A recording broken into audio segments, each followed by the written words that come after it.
សូមបដញ្ញាចិត្តអនុវត្តតាមអនុសាសន៍នឹងការដឹកនាំដ៏ខ្ពង់ខ្ពស់បំផុតរបស់សម្ដេចតេជោនាយឧត្តមសេនីយ៍ផុតលេខផ្កាយមាស5និងសម្ដេចធិបតីនាយករដ្ឋមន្ត្រីនៃព្រះរាជាណាចក្រកម្ពុជា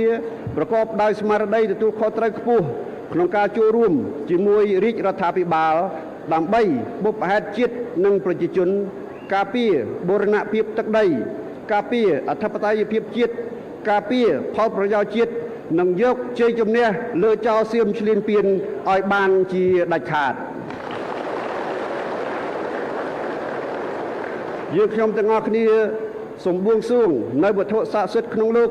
បារមីលោកតាឌីបារមីលោកឪសួងសូមជួយបីបាច់ថែរក្សាសម្ដេចតេជោនាយឧត្តមសេនីយ៍ផុតលេខផ្កាយមាស5និងសម្ដេចធិបតីនាយករដ្ឋមន្ត្រីព្រមទាំងក្រុមគ្រួសារសូមសំប្រកបដោយពុទ្ធពរនិងពរជ័យទាំង5ប្រការគឺអាយុវណ្ណៈសុខៈពលៈនិងបដិពិនៈកុំបីឃ្លានឃ្លាតឡើយខ្ញុំបាទសូមគោរពអញ្ជើញសម្ដេចតេជោនាយឧត្តមសេនីយ៍ផុតលេខផ្កាយមាស5មេត្តាមានប្រសាសន៍សំណេះសំណាលដោយក្តីគោរពដ៏ខ្ពង់ខ្ពស់បំផុតសូមគោរពអញ្ជើញសម្ដេចដំបូងខ្ញុំសូមគោរពបដិជគុណនៅនេះដែរថ្វាយបង្គំបដិជគុណព្រះសង្ឃគ្រប់ព្រះអង្គជាទីគោរពសក្ការៈបងប្អូនជនរួមជាតិជាទីគោរពស្រឡាញ់ថ្ងៃនេះខ្ញុំកាលណាខ្ញុំរួមជាមួយនឹងគណៈដឹកនាំផ្សេងទៀតបានមកកាន់ទីនេះថ្ងៃមុននាយករដ្ឋមន្ត្រីក៏បានមកជួបបងប្អូននៅទីនេះហើយឥឡូវនេះឪពុកនាយករដ្ឋមន្ត្រីក៏មកដល់ទីនេះផងដែរដើម្បីជួបប្រកបបើទោះបីជាខ្ញុំមិនបំពេញភារកិច្ចជានាយករដ្ឋមន្ត្រីទៀតក៏ដោយក៏ប៉ុន្តែខ្ញុំនៅតែមានការទទួលខុសត្រូវក្នុងឋានៈជាមេដឹកនាំកម្ពុជាម្នាក់និងក្នុងឋានៈជាពលរដ្ឋកម្ពុជាម្នាក់ហើយដំបូងនេះអនុញ្ញាតឲ្យខ្ញុំបានពំនាំនៅព្រះរាជបណ្ដាំសាកសួរសុខទុក្ខពីសំណាក់ព្រះមហាក្សត្រជាទីសក្ការៈនិងសម្ដេចម៉ែព្រះមេដាជាតិជាទីសក្ការៈចំពោះបងប្អូនជុំរួមជាតិទាំងអស់ដែលបានភៀសសឹកមកកាន់ទីនេះព្រះមហាក្សត្ររបស់យើងព្រះមេដាជាតិរបស់យើងប្រងតែងតែគិតគូរខ្វល់ខ្វាយចំពោះសុខទុក្ខរបស់កងទ័ពក៏ដូចជាប្រជាពលរដ្ឋនៅតាមព្រំដែនព្រះអង្គក៏បានចូលរួមចំណែកជាថវិកាផ្ទាល់របស់ព្រះអង្គដើម្បីគ្រប់គ្រងមរលកងទ័ពនៅឯជាយដែនក្នុងពេលដែលបំពេញភារកិច្ចការពារទឹកដីព្រះអង្គក៏ធ្លាប់បានបញ្ជូននៅក្រុមរបស់ជំនួយក្រុមរបស់ដែលព្រះបរមរាជវាំងមកប្រើប្រាស់ជំនួយនៅទីនេះផងដែរខ្ញុំមកទីនេះគឺពិតជានឹកឃើញទៅដល់អ្វីដែលហៅថាសន្តិភាពអ្វីទៅដែលហៅថាសង្គ្រាមខ្ញុំថ្ងៃនេះពិតជាអណោយអាធម្មនឹកឃើញទៅដល់រឿងអតីតកាលដ៏ជូរចត់របស់យើងប៉ុន្តែមិននឹកស្មានថាអតីតកាលរបស់យើងប្រកបទៅដោយការឈឺចាប់នោះវាបានវិលត្រឡប់មកវិញតាមរយៈនៃការឈ្លានពានរបស់អ្នកជិតខាងរបស់យើងដែលយើងគ្មានអ្វីដែលជាការប៉ងប្រាថ្នាក្រៅពីការធ្វើជាមិត្តភាពនិងធ្វើជាអ្នកជិតខាងល្អនោះទេនេះហើយដែលជាទង្វើ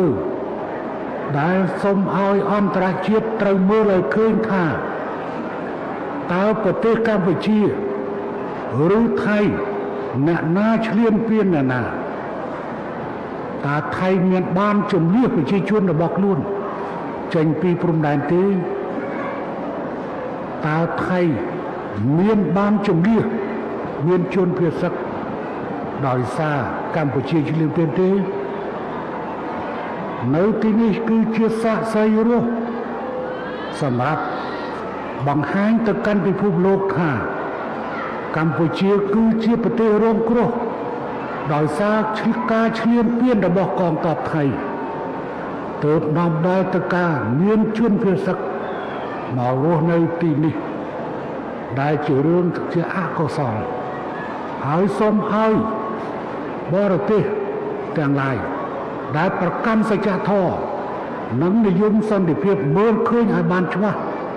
នៅទុក្ខសោកដែលប្រជាជនកម្ពុជារងគ្រោះដោយសារការឈ្លានពានរបស់កងទ័ពថៃយើងប្រាថ្នាធ្វើជាមិត្តប៉ុន្តែគេចិញ្ចឹមចិត្តម្ដងហើយម្ដងទៀតដណ្ដើមទឹកដីរបស់យើងឆ្នាំ2008តទល់គ្នារហូតដល់ឆ្នាំ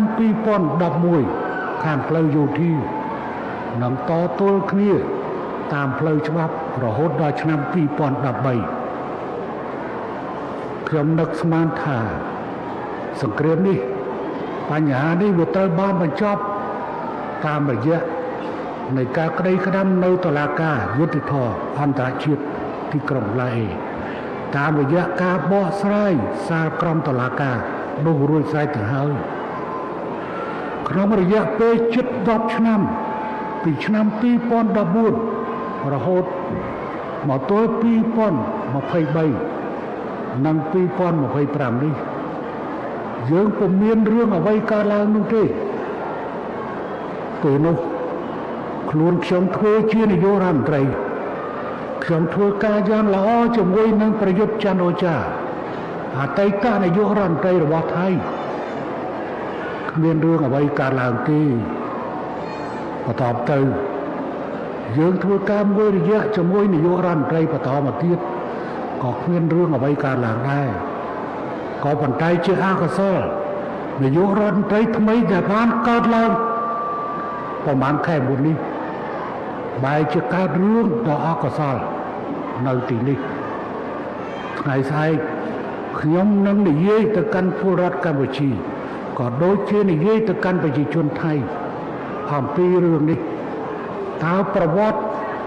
នៃទំនាក់ទំនងឡើងចុះរវាងកម្ពុជានិងថៃបែបណាហើយខ្ញុំនឹងផ្សាយបន្តផ្ទាល់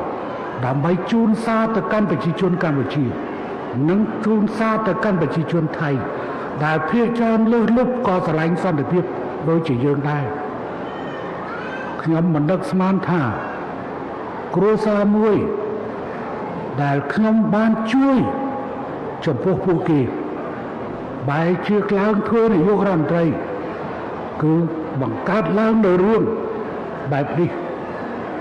សូម្បីតែខ្លួនអះអាងថាម្ដងមានអំណាចម្ដងអត់អំណាចហើយស្អែកខ្ញុំនឹងនិយាយរឿងនេះខ្ញុំពិតជាមានការសោកស្ដាយ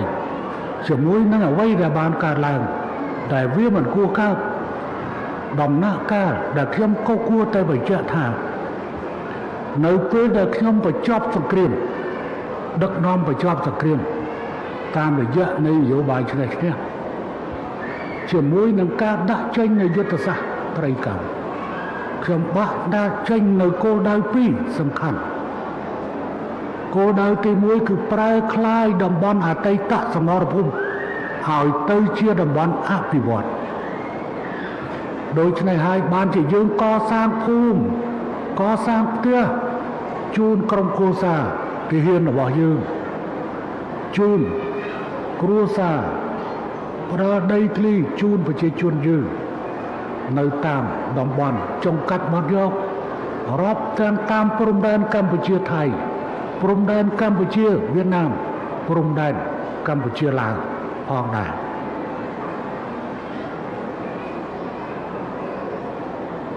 យើងចង់បានគោលដៅនោះគឺប្រែក្លាយតំបន់ដែលធ្លាប់តែច្បាំងគ្រាការពារអតីតកាលហើយទៅជាតំបន់អភិវឌ្ឍយើងធ្វើកិច្ចការងារនេះបានច្រើនណាស់ទៅហើយអ្នកទាំងអស់គ្នា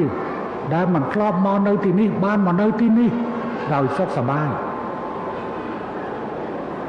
ប៉ុន្តែជាអកុសលមានរឿងនេះកើតឡើងហើយគោលដៅទី2របស់ខ្ញុំបានដាក់ចេញនៅពេលនោះគឺប្រែក្លាយខ្សែព្រំដែនជាមួយប្រទេសជិតខាងទាំងអស់ឲ្យទៅជាព្រំដែនសន្តិភាពមិត្តភាពសហប្រតិបត្តិការនិងការអភិវឌ្ឍ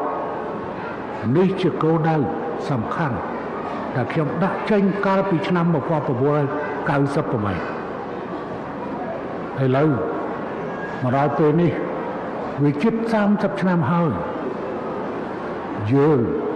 សម្រេចបាននូវលទ្ធផលល្អប្រសើរប៉ុន្តែជាអកុសលការឡើងចុះក្នុងទំនាក់ទំនងរវាងកម្ពុជាថៃវាក៏ចំណុះទៅលើឥរិយាបថនៃមេដឹកនាំនៅទីក្រុងបាងកកហើយស្អែកខ្ញុំនឹងជូនសារប្រាប់ទៅក្មួយស្រីខ្ញុំហៅតែក្មួយស្រីទៅចុះខ្ញុំមិនប្រមាថទេប៉ុន្តែខ្ញុំហៅលោកជំទាវទៅចុះថាជូនសារទៅហេតុអីបានជាមានរឿងនេះកើតឡើងមានរឿងអីកើតឡើងហើយសូម្បីតែថ្ងៃនេះខ្ញុំមិញហ្នឹងខ្ញុំបង្ហោះ Facebook មួយចេញមិនដឹងថាទីនេះខ្ញុំបង្ហោះ Facebook មួយចេញខ្ញុំមកគេយកទៅកន្លែងភ្លាមថាខ្ញុំបានដកតួនាទីអគ្គបញ្ជាការកងទ័ពហើយឡើងកាន់អគ្គបញ្ជាការខ្លួនឯងដើម្បីទាមវាយថៃខ្ញុំបានឆ្លើយតបថាខ្ញុំមកសួរសុខទុក្ខខ្ញុំមិនឆ្លើយតបទេក៏ប៉ុន្តែខ្ញុំបានរំលឹកទៅអ្វីដែលពួកគេនិយាយរឿងបែបនេះក៏គេធ្វើទៅកើត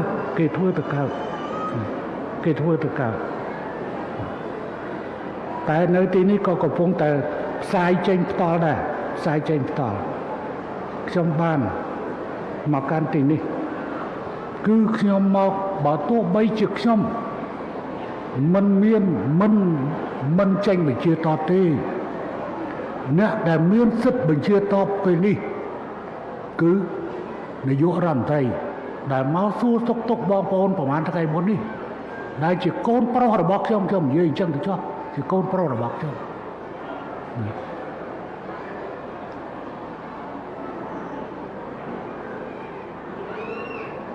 អ្នកដែលមានសិទ្ធិបញ្ជាតបគឺនាយករដ្ឋមន្ត្រីការពារជាតិនិងអគ្គបញ្ជាការកងទ័ពប៉ុន្តែខ្ញុំមានភារកិច្ចទទួលខុសត្រូវមួយក្នុងឋានៈជាពលរដ្ឋឬក្នុងឋានៈជាមេដឹកនាំខ្ញុំជាមនុស្សទី2បន្ទាប់ពីព្រះមហាក្សត្រមកគឺប្រធានព្រឹទ្ធសភានោះឯងដែលជាមេដឹកនាំរបស់ប្រទេសតើខ្ញុំមានការចាំបាច់ដើម្បីទៅកាន់អគ្គបញ្ជាការកងទ័ពខ្លួនឯងទេសូម្បីតែអំណាចនាយករដ្ឋមន្ត្រីដែលខ្ញុំធ្លាប់កាន់38ឆ្នាំក៏ខ្ញុំលះបង់ខ្ញុំតែងតាំងអគ្គបញ្ជាការទ័ពខ្ញុំតែងតាំងមេជើងគោះឬក៏មេជើងអាកាសមេជើងទឹកតើមានការចាំបាច់ណាមួយដើម្បីឲ្យខ្ញុំត្រូវកាន់កងទ័ពអគ្គបញ្ជាការកងទ័ពខ្លួនឯងនេះបើសូម្បីតែតំណែងនាយករដ្ឋមន្ត្រីក៏ខ្ញុំសុខចិត្តចោលគ្មានការចាំបាច់ទេបងប្អូនគ្រាន់តែនិយាយលេងជាមួយខ្ញុំថាហៅខ្ញុំថាជាអគ្គភស្តុភារជាន់ខ្ពស់ខ្ញុំក៏ទទួលយក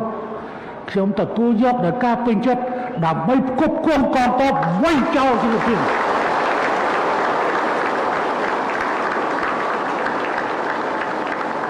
សម្លេងរបស់ហ៊ុនសែនគឺជាសម្លេងជាតិរបស់កម្ពុជាជាមេដឹកនាំនៅក្នុងការលើកគោលនយោបាយយុទ្ធសាស្ត្រការពារជាតិ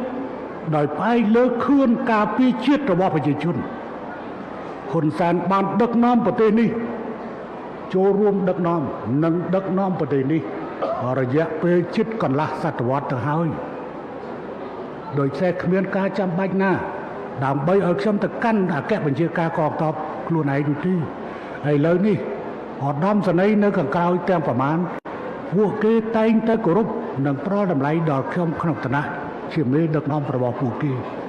ខ្ញុំមិនមែនត្រឹមតែជាមេតបទេក៏ប៉ុន្តែគឺជាអ្នកបង្កើតតបដើម្បីវាយប៉ុលពតកាលពីដើមហើយអ្វីទៅបានជាអ្នកឯងមកបំផន់ត្រឹមតែប៉ុណ្ណឹងអ្នកឯងបំផន់ខ្ញុំសូមជូនសារទៅអ្នកឯងសូមកុំបំផន់ការភ្លេចភ្លាំងប្រវត្តិសាស្ត្រវង្វេងប្រវត្តិសាស្ត្រឬបំភ្លៃប្រវត្តិសាស្ត្រអ្នកឯងធ្វើមិនបានទេកិច្ចព្រមព្រៀងបារាំងសៀមអមដោយផែនទីកាលពីឆ្នាំ1907ណែឯងត្រូវតែគោរពបើណែឯងមិនគោរពទេគឺស្មើនឹងចោលយើងប្រើផែនទីត្រឹមត្រូវរបស់យើងតាមដោយច្បាប់អន្តរជាតិតាមច្បាប់អន្តរជាតិណែឯងចុះហត្ថលេខាជាមួយនឹងបារាំងនៅពេលនោះណែឯងត្រូវតែទទួលស្គាល់ដោយសារណែឯងមិនទទួលស្គាល់ផែនទីនោះហើយគូសផែនទីខ្លួនឯងទើបមានរឿងនេះកើតឡើងដូច្នេះបង្កវិនាសកម្មសម្រាប់ប្រជាជនកម្ពុជាឥឡូវសូម្បីតែអ្នកទៅនឹងកូនខ្ចីអ្នកដែលមានផ្ទៃពោះក៏មកកាន់ទីនេះមនុស្សចាស់ជនពិការក៏មកកាន់ទីនេះតើប្រជាជនកម្ពុជាចង់បានទេយើងអត់ចង់បានទេខ្ញុំជឿជាក់ថាប្រជាជនថៃក៏មិនចង់បានដែរក៏ប៉ុន្តែមានជនល្មោបសង្គ្រាមមួយកុំតូចដែលចង់ធ្វើរឿងនេះចំនួននយោបាយនៅឯបាងកកបានផ្ទេរចំនួនមកកាន់ព្រំដែនកម្ពុជាថៃអ្នកត្រូវយល់មិនមែនកម្ពុជាល្ងងដែលមិនដឹងរឿងរបស់អ្នកឯងទេថ្ងៃស្អែកខ្ញុំនឹងបកស្រាយជូនអ្នកឯងសូម្បីតែអ្នកឯងដូរឧបនាយករដ្ឋមន្ត្រីអនុជិញដែលជាឧបនាយករដ្ឋមន្ត្រីនិងរដ្ឋមន្ត្រីមហាផ្ទៃក៏អ្នកឯងផ្ដាំមកខ្ញុំដែរអ្នកឯងសូម្បីតែគ្នារបស់អ្នកឯងក្បត់ទៅហើយតើជាមួយខ្ញុំអ្នកឯងហ៊ានក្បត់ទេច្បាស់ជាហ៊ានក្បត់ថ្ងៃទី15ណែទៅចាំបានផ្ដាំតាមមនុស្សម្នាក់ថាដូរអនុជិញចេញពីរដ្ឋមន្ត្រីមហាផ្ទៃដើម្បីយកក្រសួងមកឲ្យធ្វើថៃកាន់ខ្ញុំសូមជម្រាបអ្នកឯងខ្ញុំបានប្រាប់ទៅអ្នកឯងវិញថាដូរគេប្រយ័ត្នគេដូរខ្លួនឯងហើយអ្នកឯងរងចាំមើលទៅនៅលទ្ធផលហើយប្រសិនបើអ្នកឯងបើហ៊ើនខ្ញុំនឹងលាតត្រដាងទាំងអស់នៅអ្វីដែលអ្នកឯងនិយាយជាមួយខ្ញុំរាប់ទាំងការប្រមាថព្រះមហាក្សត្ររបស់អ្នកឯងខ្ញុំអាចនិយាយអញ្ចឹងហើយកូនរបស់អ្នកឯងបដៅកូនរបស់អ្នកឯងបដៅកូនរបស់អ្នកឯងក៏មានកូនធ្វើនាយករដ្ឋមន្ត្រីហើយខ្ញុំក៏មានកូនធ្វើនាយករដ្ឋមន្ត្រីប៉ុន្តែអ្នកឯងកុំផន់ច្រឡំអសោះជាមួយនឹងហ៊ុនសែនកុំផន់ច្រឡំខ្ញុំអត់មានជំពាក់គុណថៃសូម្បីអ្វីមួយជាតិនឹងជាតិរឿងមួយប៉ុន្តែរឿងបុគ្គលគឺអត់ទេខ្ញុំអត់មានជំពាក់គុណណាទេពាក់គុណថៃទេប៉ុន្តែពួកក្រុមណាឯងជំពាក់គុណខ្ញុំមិនទាសគុណទេតែអ្វីដែលខ្ញុំចង់បានគឺតំណែងតំណងស្មើភាពគ្មានការឈ្លានពានគ្នាគ្មានការជឿជែកគ្នាតែប៉ុណ្ណឹងទេតើអ្នកឯងយល់ទេហើយបើអ្នកឯងចង់បានបន្ថែមអ្នកឯងឆ្លើយតបយុគនឹងដើម្បីខ្ញុំប្រមូលព័ត៌មានហើយខ្ញុំវាយមកចានចេញនៅថ្ងៃស្អែកខ្ញុំអាចពន្យាពេលធ្វើដំណើរទៅទីក្រុងភ្នំពេញដើម្បីខ្ញុំនិយាយខ្ញុំអាចយកពេល4ទៅ5ម៉ោងដើម្បីនឹងនិយាយរឿងនេះហើយផ្សាយបន្តតែម្ដងហើយថ្ងៃនេះខ្ញុំគ្រាន់តែបញ្ចេញបន្តិចដើម្បីរងចាំមើលអ្នកឯងប្រតិកម្មយ៉ាងម៉េចយប់នេះខ្ញុំសូមជម្រាបថាអ្នកឯងបានមកស្នាក់នៅផ្ទះខ្ញុំរស់នៅផ្ទះខ្ញុំហើយអ្នកឯង បានពឹកពាក់អ្វីខ្លះណែឯងនិយាយជាមួយខ្ញុំអ្វីខ្លះសូម្បីតែជនជាតិរបស់ណែឯងក៏ណែឯងក្បត់អញ្ចឹងណែឯងមិនខ្លាចក្បត់ជាមួយខ្ញុំទេខ្ញុំយល់រឿងនេះព្រោះរឿងវាបានកើតឡើងអញ្ចឹងណាណែឯងគួរតែបដៅកូនរបស់ណែឯងទៅហើយកូនស្រីរបស់ណែឯងគួរតែត្រូវបានគេហៅថាត្រូវបានកុំប្រមាថអ្នកដទៃកុំប្រមាថអ្នកដទៃប៉ុន្តែអ្វីដែលវាបានកើតទៅហើយយើងសង្ឃឹមរងចាំថានៅប្រទេសថៃនឹងមាននាយករដ្ឋមន្ត្រីថ្មីហើយចេញមកដើម្បីនឹងដោះស្រាយជាមួយកម្ពុជាព្រោះនៅពេលនេះយើងមិនដឹងថាត្រូវចរចាជាមួយអ្នកណាអំណាចពិតប្រាកដគឺជាអ្នកណាតើជាតបឬជាបកនយោបាយឬក៏អ្នកនៅក្រៅបកនយោបាយឬក៏ជានាយករដ្ឋមន្ត្រីវាអត់ដឹងថាណាជាអ្នកមានអំណាចពិតប្រាកដវាលំបាកណាស់ហើយយើងក៏អាចយល់ដឹងបានថាគឺលុះត្រាតែមាននាយករដ្ឋមន្ត្រីថ្មីចូលកាន់តំណែងអ្នកជនអ្នកនោះអាចនឹងមានសុខចន្ទៈដោះស្រាយជាមួយនឹងកម្ពុជាមិនមើលទៅថៃជាសត្រូវនោះទេយើងគ្រាន់តែចាត់ទុកថាពួកជ្រុលនិយមមួយក្រុមដោយរយទៅដោយកងទ័ពខ្លះនិងអ្នកនយោបាយខ្លះតែប៉ុណ្ណោះយើងមិនប៉ះពាល់មិនថាអាវក្រហមមិនថាអាវលឿងមិនថាអាវសម្រាប់ពណ៌នោះទេយើងធ្វើការគ្រប់ជាមួយតួអង្គទាំងអស់ដែលចូលមកគ្រប់គ្រងប្រទេសថៃយើងមិនរំពឹងថាគ្រប់ត្របៈនេះបៈនោះយើងមិនដែលធ្វើកិច្ចការងារនោះទេត្រង់តែឯងពឹងពាក់ខ្ញុំយ៉ាងម៉េចសុំខ្ញុំពិគ្រោះយោបល់យ៉ាងម៉េចខ្ញុំមានធ្វើបើសិនជាអ្នកឯងចង់ឲ្យខ្ញុំបញ្ចេញនៅថ្ងៃស្អែកខ្ញុំក៏នឹងបញ្ចេញនៅថ្ងៃស្អែកអំពីអ្វីខ្លះដែលអ្នកឯងបានធ្វើជាមួយខ្ញុំហើយបានប្រាប់ខ្ញុំរាប់ទាំងការប្រមាថព្រះមហាក្សត្ររបស់អ្នកឯងអានឹងខ្ញុំគ្រាន់តែជូនសារប៉ុណ្ណឹងទេឥឡូវបោះមកបងប្អូនយើងនេះឥឡូវស្ថានភាពវាបែបនេះវាមិនមែនជាការងាយស្រួលទេហើយប្រគុណចំពោះបដិជគុណព្រះចៅអធិការដែលបានទទួលឲ្យមានការស្នាក់នៅទីនេះបូកទៅដោយការចូលរួមការកសាងនានាដើម្បីសុវត្ថិភាពរបស់បងប្អូនរឿងនេះគឺជារឿងដែលយើងលំបាកនឹងជៀសវាងក៏ប៉ុន្តែយើងចង់ជៀសវាងតែជៀសវាងវាមិនបានតែវាសំណាងល្អហើយដែលយើងមានកន្លែងស្នាក់នៅតែវាមិនដូចផ្ទះយើងទេខ្ញុំគ្រាន់តែប្រាំផ្ញើថាឥឡូវមានគ្រួសារខ្លះប្រពន្ធមកនេះយកកូនមកនេះប្តីនៅចាំផ្ទះសូមឲ្យប្រឹងប្រែងរៀបចំលេនដ្ឋាននៅតាមផ្ទះព្រោះពួកគេគឺអាចនឹងធ្វើការវាយប្រហារយើងគ្រប់ពេលដូច្នេះក្រៅពីបងប្អូនដែលបានជម្លៀសខ្លួនមកកាន់ទីនេះក្នុងឋានៈជាជនជាតិជនភាសាបងប្អូនក៏ត្រូវហើយដែលមានអ្នកនៅតាមផ្ទះសូមឲ្យពួកគេជីកលេនដ្ឋានឲ្យបានរឹងមាំដើម្បីការពារខ្លួនសុវត្ថិភាពខ្លួននិងក្រុមគ្រួសារខ្លួន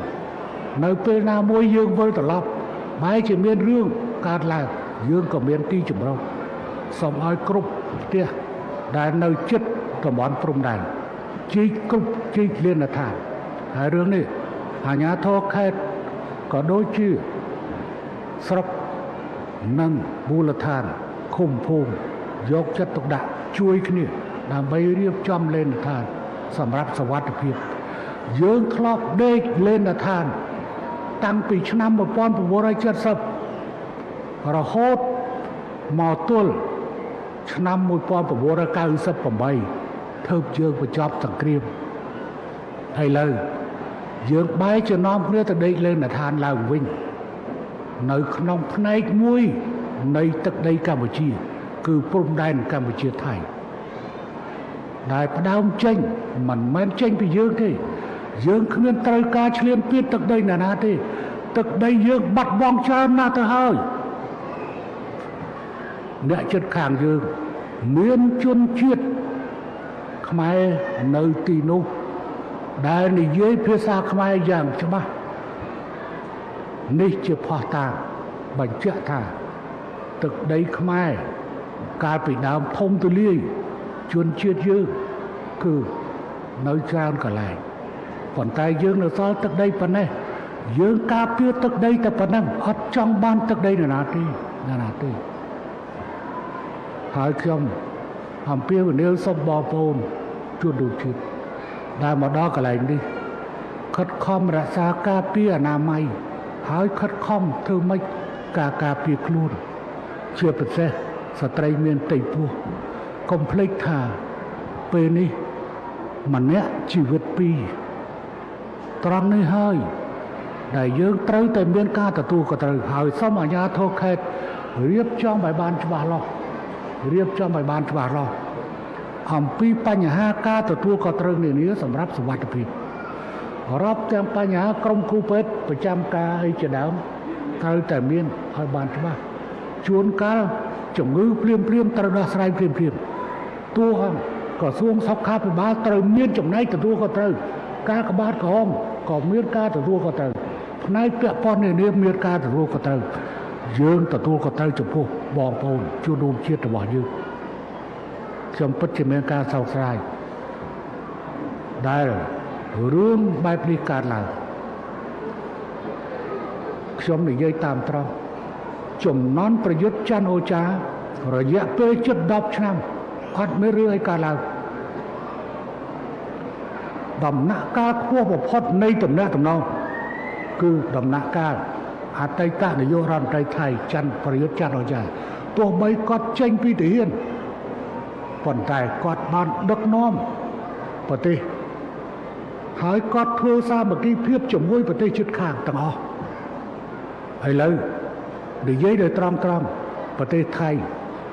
មានបញ្ហាគ្រប់ប្រទេសទាំងអស់ជាប់ជិតខាងព្រំដែនកម្ពុជាត្រូវបានបិទក្រោយគេទេព្រំដែនជាមួយម៉ាឡេស៊ីក៏មានបញ្ហាឥឡូវម៉ាឡេស៊ីប្រុកធ្វើលបងដើម្បីទប់ស្កាត់គ្រឿងញៀនព្រំដែនជាមួយ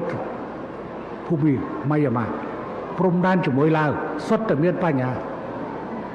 នៅសល់ព្រំដែនកម្ពុជាឥឡូវត្រូវបានបិទជាឯកតោភាគីហើយខ្ញុំសង្ឃឹមថានឹងមាននាយករដ្ឋមន្ត្រីថ្មីមួយឡើងមកកែសម្រួលទំនាក់ទំនងនេះហើយយើងត្រៀមខ្លួននឹងធ្វើការជាមួយនឹងនាយករដ្ឋមន្ត្រីក្រោយទៀតយើងមិនជឿជ័យចូលកិច្ចការផ្ទៃក្នុងថៃទេក៏ប៉ុន្តែខ្ញុំដឹងថាតម្រូវការរបស់ប្រជាជនថៃនៅពេលនេះក៏ត្រូវការមានមេដឹកនាំថ្មីដែរនេះមិនមែនជាខ្ញុំជឿជ័យទេហើយខ្ញុំដាក់បង្ហោះសារដោយសារតែខ្ញុំបង្ហោះសារលបងអំពីកូនខ្ញុំក្បាលតពេកនេះវាជាឧបនាយករដ្ឋមន្ត្រីហើយជារដ្ឋមន្ត្រីក្រសួងមុខងារសាធារណៈមួយធ្វើនាយករដ្ឋមន្ត្រីនោះវាពាក់អាវទាហានមួយទៀតគឺទាហានអាហ្នឹងទាហានខាងមេចារកម្មនិងមេបញ្ជាការកងទ័ពជើងគោកហើយមួយទៀតគឺក្បាលតពេកតែឯងនេះអញ្ចឹងខ្ញុំបង្ហោះសារលេងទៅថាពីរនេះមានសោះតែមានមួកពាក់ហើយមួយទៀតអត់សោះតែអត់មួកពាក់ទៀតណាស្រាប់តែវាចូលមកវាមកចូលសម្រាប់ជេរក្នុង Facebook របស់ខ្ញុំតែម្ដងអញ្ចឹងបានខ្ញុំនិយាយទៅវិញថាតាមការស្មានរបស់ខ្ញុំយ៉ាងប្រហែលជា3ខែកន្លងនឹងមាននាយករដ្ឋមន្ត្រីថ្មីឥឡូវចាំមើលបើខ្ញុំទាយខុសអានឹងទុកចោលចោះចាត់ទុកតែខ្ញុំខុសប៉ុន្តែប្រហែលជាមិនខុសទេតុលាការធម្មនុញ្ញឬក៏ក្នុងសភារបស់ថៃគេមិនអនុញ្ញាតឲ្យមនុស្សបែបនេះដឹកនាំប្រទេសនេះហើយកងទ័ពក៏មិនដឹងថាតើនាយករដ្ឋមន្ត្រីមានអំណាចឬក៏កងទ័ពមានអំណាចយើងអត់ដឹងដល់ណាទេ ហើយយើងគោរពនៅការសម្រេចចិត្តរបស់ប្រជាជនថាយើងអត់ជឿជឿប៉ុន្តែគេហាក់ដូចជាជ្រុលពេកហើយ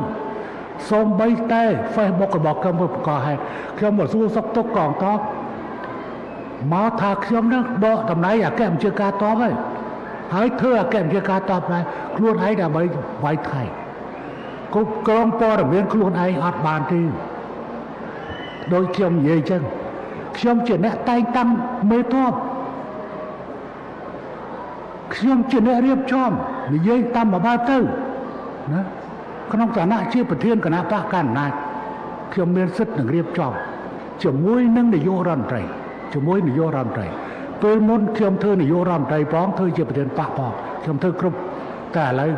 អំណាចតែងតាំងគឺស្ថិតនៅលើនាយករដ្ឋមន្ត្រីក៏ប៉ុន្តែត្រូវបានពិគ្រោះយោបល់ជាមួយនឹងប្រធានគណៈបកកណ្ដាលអ្នកណាចូលជាសមាជិកសភាអ្នកណាចូលជាសមាជិកព្រឹទ្ធសភាត្រូវប្រធានគណៈបកកណ្ដាលសូម្បីតែសំណើតែងតាំងនាយករដ្ឋមន្ត្រីគឺប្រធានគណៈបកកណ្ដាលខ្ញុំជាអ្នកស្នើតែងតាំងនាយករដ្ឋមន្ត្រីនេះរដ្ឋធម្មនុញ្ញតម្រូវបែបនោះអញ្ចឹងតើមានការចាំបាច់ឲ្យខ្ញុំធ្វើអគ្គមជ្ឈការកងទ័ពធ្វើអីហើយបើនិយាយពីផ្កាយវិញនេះ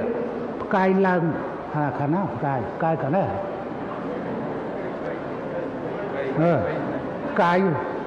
ផ្កាយនេះពីដើមព្រះមហាក្សត្រព្រះអង្គប្រទានតាំងពីឆ្នាំ2007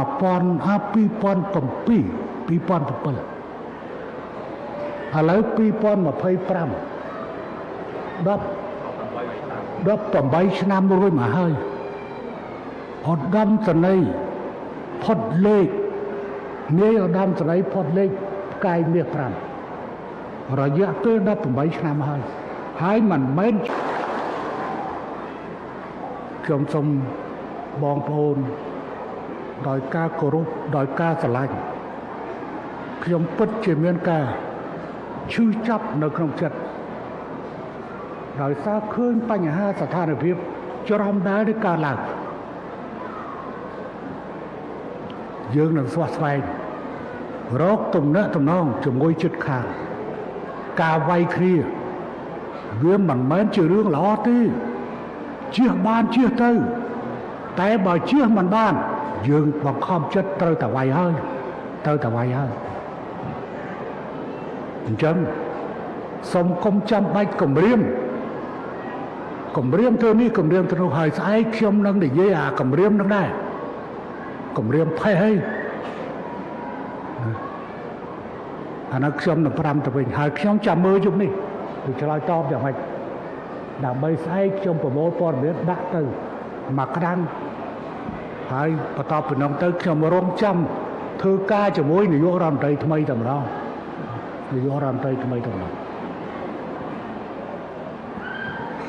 ខ្ញុំគិតថាតើសារខ្ញុំត្រូវកុំអីណាកុំអីពីមុនរៀបចំផែនការចេះឥឡូវមើលដៃរបស់ខ្ញុំនៅប៉ងស្មងកន្លើយជាសំណាងល្អតែសារខ្ញុំពិនិត្យសុខភាពហើយពិនិត្យទៅដល់បេះដូងខ្ញុំនិយាយឲ្យចោះកុំឲ្យគេប៉ាន់ស្មានថាខ្ញុំចិត្តងាប់ហើយបើស្រែកលឺប្រឡងនេះអាហ្នឹងគេហៅថាសម្រែកយើសរសៃសម្ដីសារកាមិនចឹងអូយឲ្យខ្ញុំនិយាយតិចមិនកើតណាគេតើលោកមិនតែឡើងនិយាយឡើងលឺចូលមកនិយាយលឺអើយអូនអើយបងអើយអញ្ចឹងហើយខ្ញុំចឹងខ្ញុំអត់ចេះធ្វើដូចទេសម្ដីខ្ញុំវាតែប៉ុណ្្នឹងខ្ញុំត្រូវពិនិត្យដើម្បីរកឲ្យឃើញតើជំងឺវាមានអីខ្លះអ្វីល្អ17លាននេះនៅពីខាងក្រោយបងប្អូនភាសាទាំងនេះអញ្ចឹងដែលខ្ញុំនិយាយមិញមនុស្សម្នាក់ជីវិត2ខែតមខ្លួនបន្តិចទៀតសម្រាលកុំឲ្យមកដល់ទីនេះបែរជាខ្សត់ខ្សោយខ្វះនេះខ្វះនោះហើយ ស្ថានភាពពេទ្យមកហើយគឺទៅត្រៀមរៀបចំ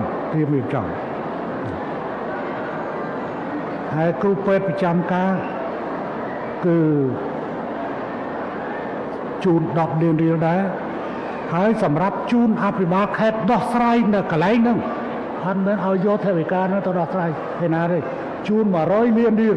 សម្រាប់ការរៀបចំរដ្ឋាភិបាលហើយ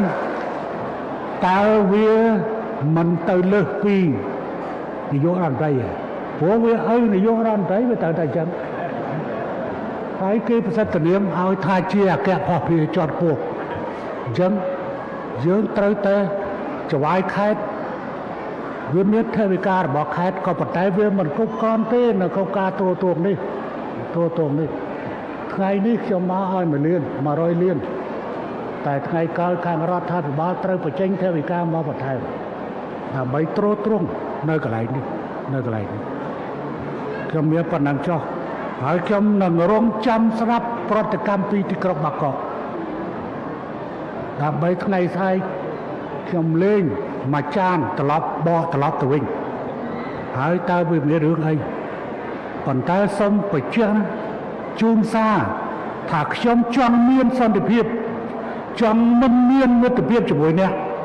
ប៉ុន្តែបើអ្នកចាត់ទុកខ្ញុំជាសត្រូវខ្ញុំគ្មានជំរើសទេខ្ញុំត្រូវតែទទួលយកក្នុងឋានៈអ្នកឯងចាត់ទុកខ្ញុំជាមិត្តខ្ញុំក៏ចាត់ទុកអ្នកឯងជាមិត្តប៉ុន្តែបើអ្នកឯងចាត់ទុកខ្ញុំជាសត្រូវខ្ញុំអត់មានជំរើសក្រៅពីតទល់ជាមួយអ្នកឯងទេហើយមនុស្សរបស់ខ្ញុំសុខចិត្តឲ្យគេក្បត់ខ្ញុំមុនខ្ញុំមិនក្បត់ណាទាំងអស់ទទួលយកដល់ការគោរពការស្រឡាញ់របស់ខ្ញុំហើយក៏ទទួលនៅការប្រាំយ៉ាលសួរសុខទុក្ខពីភរិយារបស់ខ្ញុំក្នុងឋានៈជាប្រធានការកបាតក្រហមខ្ញុំសូមជម្រាបដោយត្រង់ពិបាកណាស់នៅពេលដែលភរិយាខ្ញុំស្រក់ទឹកភ្នែកនៅនឹងមុខខ្ញុំនៅមុខចានបាយភរិយាខ្ញុំភ្នែកទន់ខ្ញុំក៏ភ្នែកទន់នៅពេលដែលគាត់បានឃើញរូបភាពទាំងឡាយតាក់ទងនឹងបងប្អូនជនភៀសខ្លួនគាត់ស្រក់ទឹកភ្នែកគាត់យំនៅពេលដែលគាត់ឃើញអ្នកក្រីក្រលំបាកនៅកន្លែងនោះគាត់ស្រក់ទឹកភ្នែកគាត់យំអញ្ចឹង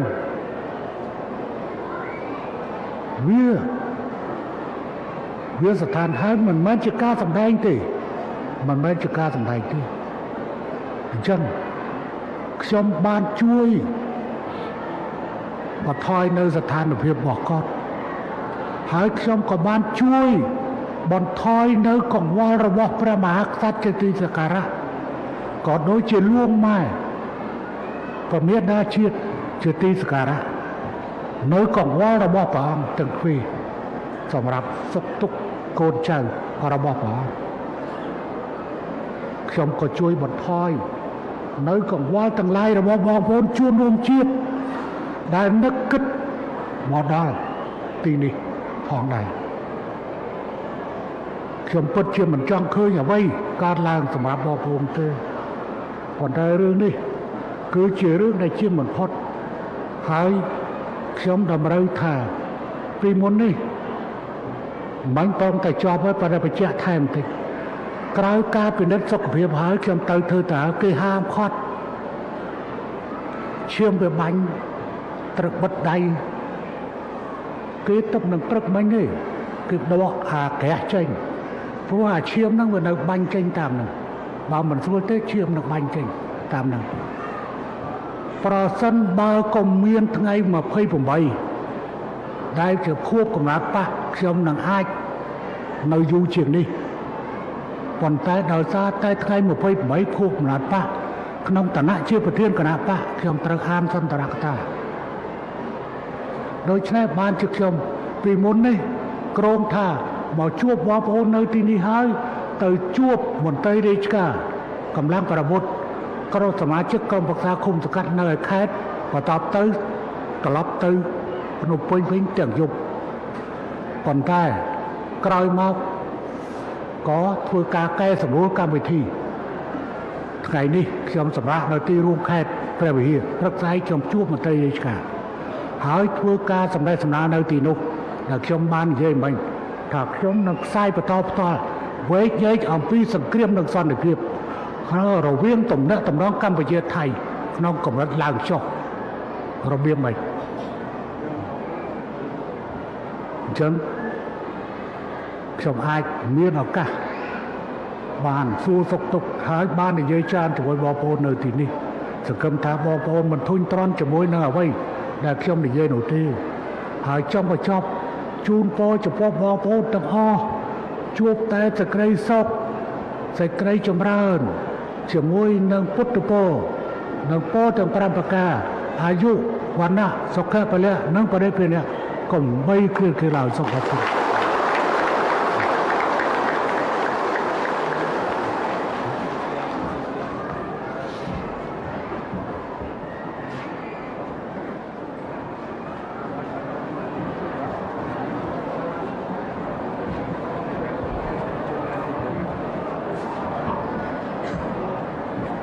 ទូរទស្សនិកជនជាទីគោរពនិងជាទីមេត្រីនេះគឺជាប្រសាសន៍ដ៏មានអត្ថន័យនិងសំខាន់បំផុត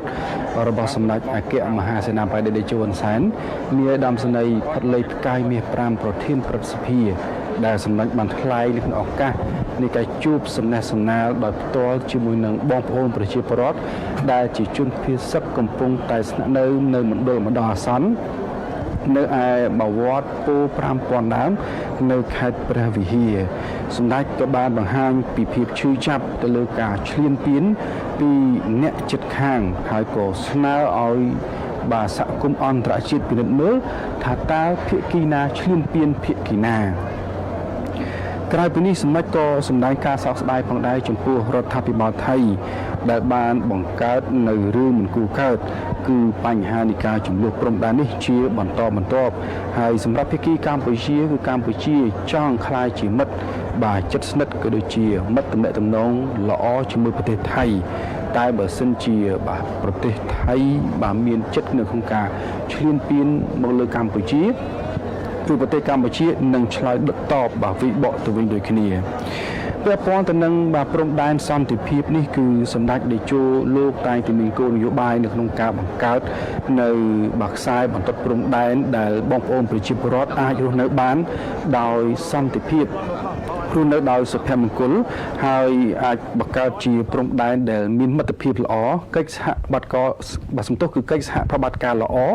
រវាងគ្នានឹងគ្នាក៏ដូចជាការអាចឈានទៅការបង្កើតនៅព្រំដែនដែលមានការរីកចម្រើនផ្នែកពាណិជ្ជកម្មនៃប្រទេសទាំងពីរផងដែរ